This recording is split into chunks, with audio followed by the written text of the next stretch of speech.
राजकीय परिस्थिती आपण मागापासून 2-3 वेळा सांगितलेली आहे. सगळे वेगवेगळे सर्वे जाहीर होत आहेत. कधी इकडं धुक्कमाप दिलं जातं, एकदा इकडे धुक्कमाप दिलं जातं. आपला सर्वे काय सांगतो किंवा आपलं काय होत आहे? माझा सर्वे तुम्ही लोक काही लिहितात त्याच्यावर. निवडणुकीला काही अवघ्या महिने राहिलेले आहेत. जागा वाटपाचा तिढा साधारण कधीपर्यंत सुटेल? आता पहिल्या टप्प्यात किंवा दुसऱ्या टप्प्यात कुठपर्यंत निर्णय आलेला? असं पहिला सफाई झाला नाही, दुसरा सफाई झाला नाही. शक्यतो 7, 8, 9 या 2-3 दिवसामध्ये राष्ट्रवादी पक्ष आमचा, काँग्रेस पक्ष आणि उद्धव ठाकरेंच्या नेतृत्वाखालचा पक्ष एकत्र बसतील आणि ही प्रक्रिया सुरू होईल. मी त्या चर्चेत नाही आहे, आमचे बाकीचे सहकारी.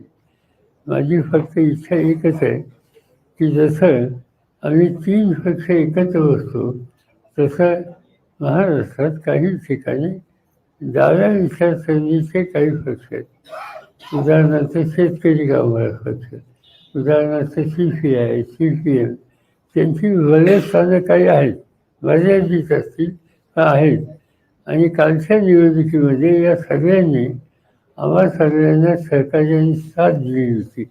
त्यामुळे त्यांच्यासह ही चर्चा करावी आणि हा प्रश्न लवकर निकालात घेऊन प्रत्यक्ष निवडणुकीच्या प्रक्रियेला सुरुवात करावी अशी धारणा माझी आहे आणि मी आमच्या बाकीच्या मित्रांना आग्रहाने सांगणार.